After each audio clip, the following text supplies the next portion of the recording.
ಸ್ನೇಹಿತರೆ ನಮಸ್ಕಾರ, ನಾನು ನಿಮ್ಮ ಹಾರಮದನ್. ಎಲ್ಲರೂ ಹೇಗಿದ್ದೀರಾ ಫ್ರೆಂಡ್ಸ್? ಎಲ್ಲರೂ ಚೆನ್ನಾಗಿದ್ದೀರಾ ಅಂದ್ಕೊಳ್ತೇನೆ. ಮತ್ತೆ ಇವತ್ತು ಒಂದು ತುಂಬಾನೇ ಮುಖ್ಯವಾದ ವಿಷಯ, ಯಾಕಂತಂದ್ರೆ ತುಂಬಾ ಜನ ನನ್ನನ್ನ ಕೇಳ್ತಾ ಇದ್ರಿ ಈ ನಮ್ಮ ರೆವೆನ್ಯೂ ಬಿ ಖಾತಾ ಬಗ್ಗೆ ಸುಮಾರು ಜನ ಕೇಳ್ತಾ ಇದ್ದೀರಾ. ಅದೊಂದು ಕಡೆಗಾದ್ರೆ ಅದು ಬಿ ಖಾತಾ ಬಗ್ಗೆ ಚಾರ್ಜಸ್ ಎಲ್ಲಾನು ಮೀನ್ಸ್ ಟ್ಯಾಕ್ಸ್ ಎಲ್ಲಾನು ಯಾವ ತರ ಬರುತ್ತೆ ಸರ್, ಅಂದ್ರೆ ಎಷ್ಟು ವರ್ಷ ಇದೆಯೋ ಅಷ್ಟಕ್ಕೂ ಕೂಡ ನಾವು ಪೆನಾಲ್ಟಿ ಕಟ್ಟಬೇಕಾ, ಅದಕ್ಕೆ ದುಪ್ಪಟ್ಟು ನಾವು ಪೇ ಮಾಡ್ಬೇಕಾ ಅಂತಂದೇಳಿ ತುಂಬಾ ಜನ ನನ್ಗೆ ಕ್ವಶನ್ ಕಮೆಂಟ್ ಅಲ್ಲೂ ಮಾಡ್ತಾ ಇದ್ರಿ, ಮತ್ತೆ ಫೋನ್ ಮಾಡಿ ಕೂಡ ಕೇಳ್ತಾ ಇದ್ರಿ. ಅದ್ರ ಬಗ್ಗೆನೇನೆ ಈ ವಿಡಿಯೋದಲ್ಲಿ ಸಂಪೂರ್ಣವಾಗಿ ತಿಳ್ಕೊಳ್ಳೋಣ. ಅದಕ್ಕೂ ಮುಂಚೆ ಇನ್ನೊಂದು ನನ್ನ ಚಾನೆಲ್ ಅನ್ನ ಯಾರೆಲ್ಲ ಸಬ್ಸ್ಕ್ರೈಬ್ ಮಾಡ್ಕೊಂಡಿಲ್ಲ ಪ್ಲೀಸ್ ಸಬ್ಸ್ಕ್ರೈಬ್ ಮಾಡ್ಕೊಳ್ಳಿ ಅಂತ ರಿಕ್ವೆಸ್ಟ್ ಮಾಡ್ತಾ, ಹಾಗೇನೆ ನನ್ನ ಚಾನೆಲ್ ಅನ್ನ ಶೇರ್ ಮಾಡೋ ಮುಖಾಂತರ ನನಗೆ ಸಪೋರ್ಟ್ ಮಾಡಿ. ಯಾಕಂತಂದ್ರೆ ನಿಮ್ಮ ಸಪೋರ್ಟ್ ಸದಾ ನಮ್ಮ ಜೊತೆ ಇರಲೇಬೇಕು. ಫ್ರೆಂಡ್ಸ್, ಟೈಮ್ ವೇಸ್ಟ್ ಮಾಡೋದು ಬೇಡ.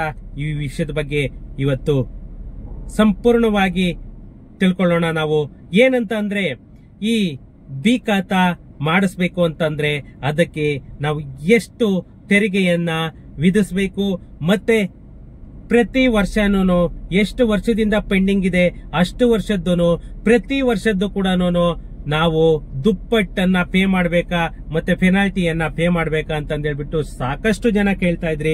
ಅದಕ್ಕೋಸ್ಕರನೇ ಈ ವಿಡಿಯೋ ಮಾಡ್ತಾ ಇದ್ದೀನಿ.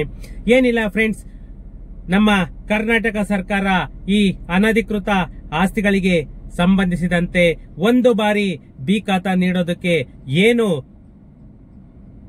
ಸುತ್ತೋಲೆಯನ್ನ ಹೊರಡಿಸ್ತು.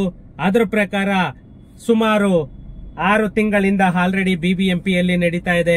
4-5 ತಿಂಗಳಿಂದ ಪುರಸಭೆ, ನಗರಸಭೆ, ಗ್ರಾಮ ಠಾಣಾ ಮತ್ತೆ ಸಕ್ರಮ ಪ್ರಾಪರ್ಟೀಸ್ ಕೂಡ ನಡೀತಾ ಇದೆ.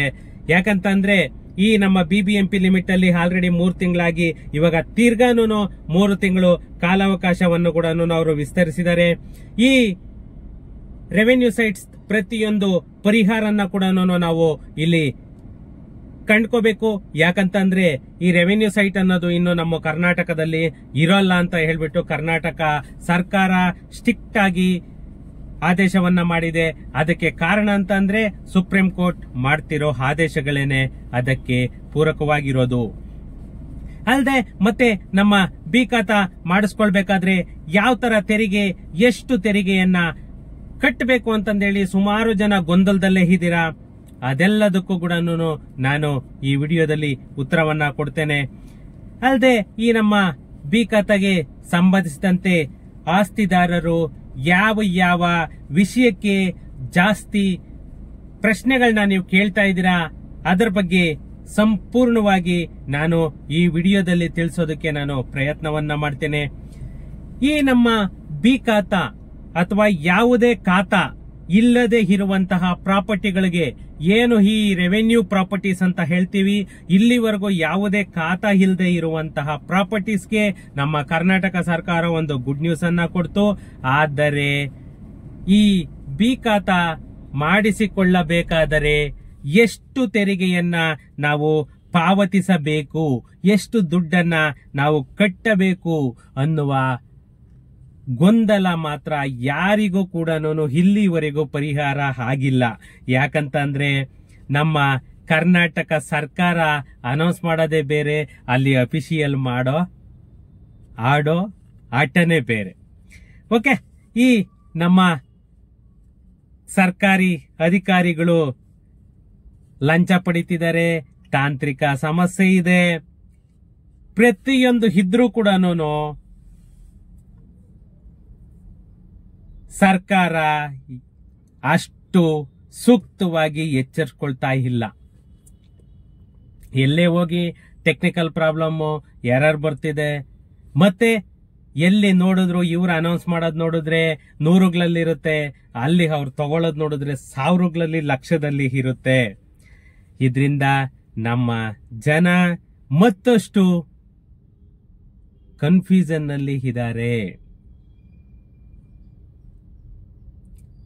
ಈ ಕನ್ಫ್ಯೂಷನ್ಗೆ ಉತ್ತರವನ್ನ ನಾನು ಈ ವಿಡಿಯೋದಲ್ಲಿ ಕೊಡ್ತೀನಿ.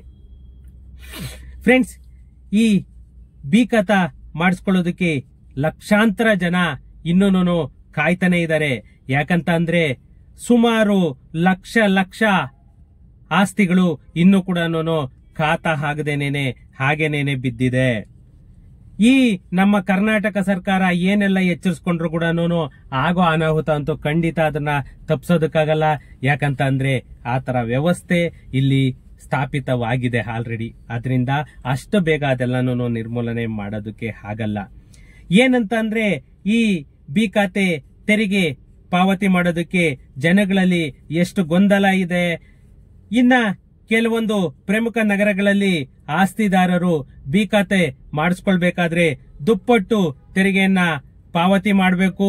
ಅಂದ್ರೆ ಪ್ರತಿ ವರ್ಷನೂ ದುಪ್ಪಟ್ಟು ತೆರಿಗೆಯನ್ನ ನಾವು ಪಾವತಿ ಮಾಡಬೇಕು ಅನ್ನೋ ತಪ್ಪು ಸಂದೇಶನ ಜನಗಳಲ್ಲಿ ಹರಿದಾಡೋ ಹಾಗೆ ಮಾಡಿದ್ದಾರೆ.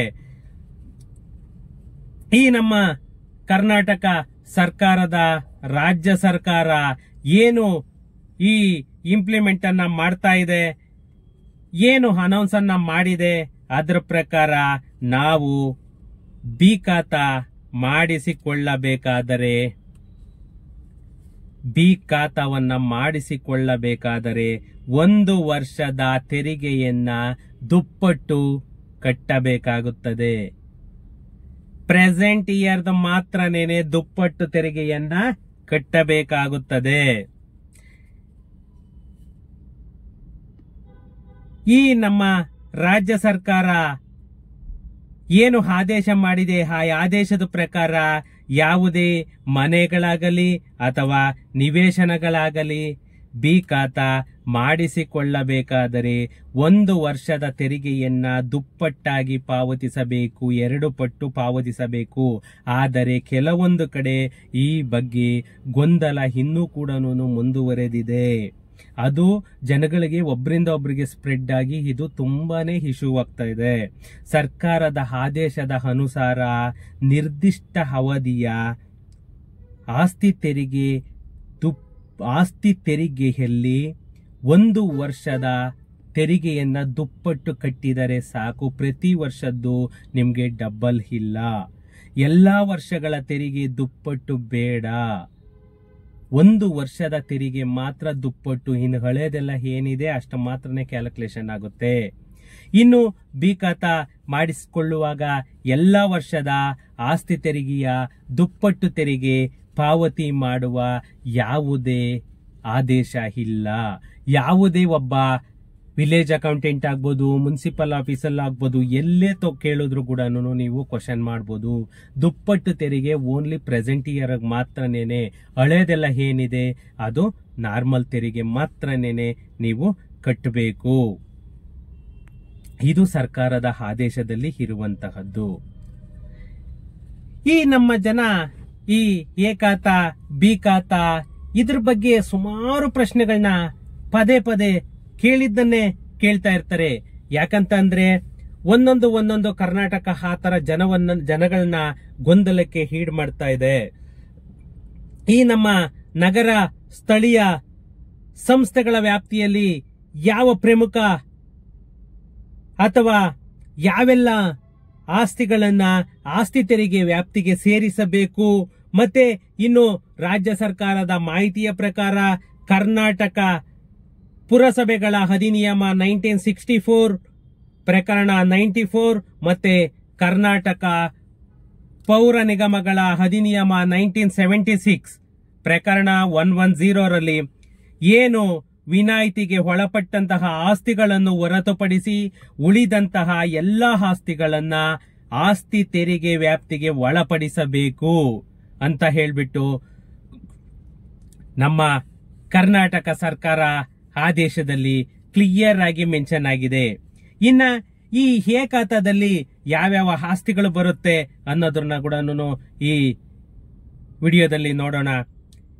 ಈ ಪ್ರಮುಖ ಆಸ್ತಿಗಳು ಅಧಿಕೃತ ಅಂತಂದೇಳಿ ಏನ್ ಹೇಳ್ತೀವಿ ಅದಕ್ಕೇನೆ ಎ ಖಾತಾ ಅನ್ನೋದು ಕೂಡ ಕೊಡೋದು. ಗ್ರಾಮ್ ಠಾಣ ಪ್ಯೂರ್ಲಿ ವಿಲೇಜ್ ಲಿಮಿಟ್ ಅಲ್ಲಿ ಇತ್ತು ಅಂತಂದ್ರೆ ಗ್ರಾಮ್ ಠಾಣ ಅದಕ್ಕೆ ಎ ಖಾತಾ ಬರುತ್ತೆ. ಸರ್ಕಾರ ಅಥವಾ ಸರ್ಕಾರದ ನಿಗಮ ಮಂಡಳಿಯಿಂದ ನೀಡಲಾದ ಹಕ್ಕುಪತ್ರಗಳು ಸಕ್ರಮ ಪ್ರಾಪರ್ಟಿ ಅಂತ ಏನ್ ಹೇಳ್ತೀವಿ ಅದಕ್ಕೂ ಕೂಡ ಎ ಖಾತಾ ಬರುತ್ತೆ. ಮತ್ತೆ ಕಂದಾಯ ಇಲಾಖೆಯಿಂದ 94 ಸಿಸಿ ಅಡಿಯಲ್ಲಿ ಏನ್ ಬರುತ್ತೆ ಅದಕ್ಕೂ ಕೂಡ ನಿಮ್ಗೆ ಎ ಖಾತಾ ಬರುತ್ತೆ. ಮತ್ತೆ ಸಕ್ಷಮ ಪ್ರಾಧಿಕಾರದಿಂದ ಅನುಮೋದನೆ ಆಗಿರುವಂತಹ ಬಡಾವಣೆಯಲ್ಲಿನ ಸ್ವತ್ತುಗಳಿಗೂ ಕೂಡ ನಿಮ್ಗೆ ಎ ಖಾತಾ ಸಿಗುತ್ತದೆ. ಯಾವುದು ಅನಧಿಕೃತ ಲೇಔಟ್ ಸರ್ವೆ ನಂಬರ್ ಯಾವ್ಯಾವ ಪ್ರಾಪರ್ಟಿಗಳಿಗಿರುತ್ತೆ ಅದು ಎಲ್ಲದಕ್ಕೂ ಕೂಡ ನಿಮ್ಗೆ ಬಿ ಖಾತಾ ಅನ್ನೋದು ಸಿಗುತ್ತೆ. ಇನ್ನ ಈ ಬಿ ಖಾತಾಗೆ ಏನೇನು ಡಾಕ್ಯುಮೆಂಟ್ ಬೇಕು, ಎ ಖಾತಾಗೆ ಏನೇನು ಡಾಕ್ಯುಮೆಂಟ್ ಬೇಕು ಅದೆಲ್ಲ ಕೂಡ ನಾನು ಪ್ರೀವಿಯಸ್ ವಿಡಿಯೋಗಳಲ್ಲಿ ಸುಮಾರು ಮಾಡಿದ್ದೀನಿ. ಅದಕ್ಕೆ ನೀವು ಏನಾದ್ರೂ ಅದ್ರ ಬಗ್ಗೆ ಗೊಂದಲ ಇತ್ತು ಅಂತ ಅಂದ್ರೆ ನೀವು ನನ್ನ ವಿಡಿಯೋಸ್ ಅನ್ನ ನೋಡಿ. ಅದರಲ್ಲಿ ನಾನು ಏನೇನ್ ಡಾಕ್ಯುಮೆಂಟ್ ಬೇಕು, ಯಾವ್ಯಾವ ತರ ಡಾಕ್ಯುಮೆಂಟ್ ಅನ್ನ ನೀವು ಅಪ್ಲೋಡ್ ಮಾಡಬೇಕು ಪ್ರತಿಯೊಂದು ಕೂಡ ನಾನು ಹಿಂದಿನ ವಿಡಿಯೋಗಳಲ್ಲಿ ಹೇಳಿದ್ದೀನಿ. ಅದ್ರ ಬಗ್ಗೆ ಏನಾದ್ರೂ ಗೊಂದಲ ಇತ್ತು ಅಂತಂದ್ರೆ ನನಗೆ ಕಮೆಂಟ್ ಮಾಡಿ, ಅದರಲ್ಲಿ ನಾನು ನಿಮ್ಗೆ ಉತ್ತರವನ್ನ ನೀಡ್ತೇನೆ. ಮತ್ತೆ ಸಿಗೋಣ ನೆಕ್ಸ್ಟ್ ವಿಡಿಯೋದಲ್ಲಿ. Thank you.